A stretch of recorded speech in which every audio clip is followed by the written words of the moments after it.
आपण आता पाहिलंय की तुम्हाला जे आता इथं या एसटीचं लॉजिंग दाखवतो, या एसटीचं लिटरली लॉजिंग झालंय आणि त्याच्यामध्ये एवढ्या मोठ्या प्रमाणात कंडोमची पाकिटे पडलेली आहेत। याचा अर्थ हे सगळ्या बाजूनी कंपाऊंड आहे आणि एवढं सगळं कंपाऊंड असताना सुद्धा इथं जर अशा प्रकारे ही लोक करत असतील तर याचा अर्थ इथले सुरक्षा कर्मचारी या सगळ्या गोष्टी सगळं भेटलेले आहेत, ह्यांचं एकत्र आहे। जो आरोपी, ज्या आरोपीने इथं आता एवढा मोठा विषय केला, तो आरोपी गेल्या 5 दिवसापासून इथं टॉयलेटच्या बाजूला झोपतोय। आरोपी ह्याच्यावरती 7 वेगवेगळे गुन्हे देखील दाखल आहेत। तो इथं झोपतोय रोज, 5 दिवस झाले इथल्या टॉयलेट पाशी झोपतोय।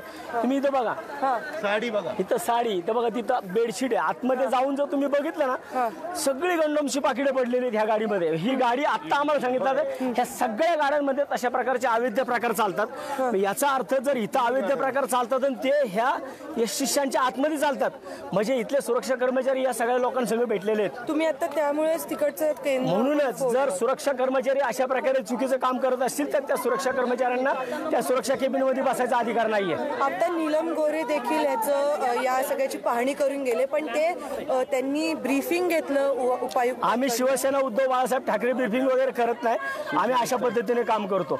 सुरक्षा कर्मचारी जर आता याच्यामध्ये जे सुरक्षा कर्मचाऱ्यांवरती आणि आगार प्रमुखावरती कारवाई झाली नाही तर याच्यापेक्षा तीव्र आंदोलन आम्ही अजून करणार।